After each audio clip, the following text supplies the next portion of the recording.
السلام علیکم، even T V کے ساتھ میں ہوں عروج فخر اور میں ہوں علیشہ واسی۔ نظر ڈالیں گے نیوز ہیڈ لائنز پر۔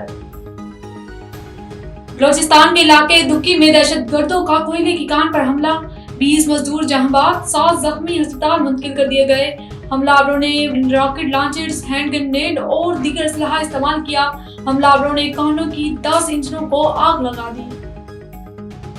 داسو وائڈل پاور حملے کے 2 ماسٹر مائنڈ فرار کی کوشش میں ہلاک۔ سی ٹی ڈی کے مطابق 5 دہشت گردوں کو سیکورٹی حادثات پر منتقل کیا جا رہا تھا۔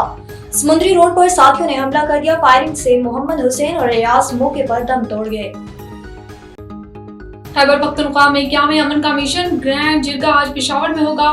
صرف آئین کے دائرے میں بات ہوگی۔ علی امین گنڈا پور کہتے ہیں کہ مسائل کا حل تصادم نہیں مذاکرات میں ہے۔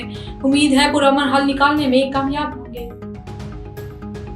اور پاکستان اور سعودی عرب میں 27 معاہدوں اور مفاہمتی یادداشتوں پر دستخط۔ سیمی کنڈکٹرز کی تیاری کے لیے مفاہمتی یادداشتوں پر دستخط۔ ٹیکسٹائل، کنسٹرکشن، ٹرانسپورٹ، توانائی میں تعاون بڑھانے پر بھی اتفاق۔ وزیر اعظم شہباز شریف نے کہا کہ معاہدوں پر عمل درآمد یقینی بنائیں گے۔ سعودی ولی عہد محمد بن سلمان پاکستان کی ترقی میں خصوصی دلچسپی رکھتے ہیں۔ اور وزیر اعظم سے سعودی وزیر سرمایہ کاری خالد بن عبدالعزیز کی ملاقات۔ وزیر اعظم نے کہا کہ مختلف شعبوں میں تعاون مزید مضبوط ہوگا۔ ہر مشکل گھڑی میں پاکستان کا ساتھ دینے پر سعودی وفد سے اظہار تشکر۔ صدر مملکت کو سعودیہ کے ساتھ غیر متزلزل یکجہتی کے عزم کا اعادہ۔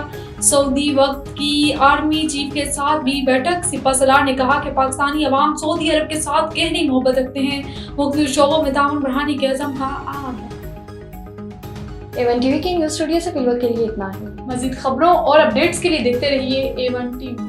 A1 TV، سب پہ نظر، اندر کی خبر۔